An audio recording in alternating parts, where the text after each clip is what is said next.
ধরুন দুর্ঘটনায় কেউ আহত হয়েছে, প্রচন্ড ব্লিডিং হচ্ছে, আপনি সেখানে আছেন, তৎক্ষণাৎ কি করবেন? সে জায়গাটা চেপে ব্যান্ডেজ দিয়ে দিলেন, দিয়ে হসপিটালে নিয়ে গেলেন। তা হসপিটাল কি করবে? সঙ্গে সঙ্গে ব্লাডের বদলে ব্লাড দেবে। এটা হচ্ছে অ্যাকিউট ব্লাড লস। আপনাকে ব্লাডের বদলে ব্লাড দিতেই হবে, কারণ তাতে কি হবে?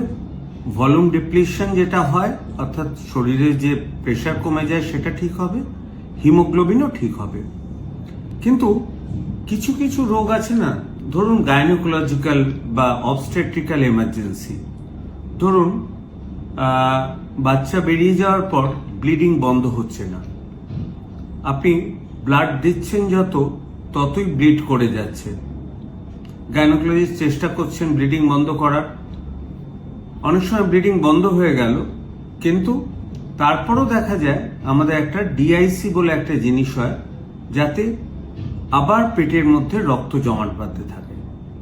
বা অনেক সময় অপারেশন করা হলো, কোনো কারণে পেটের মধ্যে ব্লিডিং হতে থাকলো, সেক্ষেত্রে যখন রক্ত আমরা দিই না, আমরা তখন একটা ভাগে ভাগ করে দিই।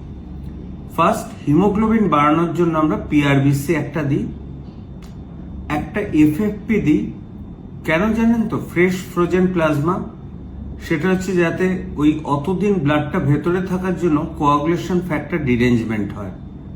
আমরা কিন্তু সবসময় 1:1:1 রেশিওতে চলি।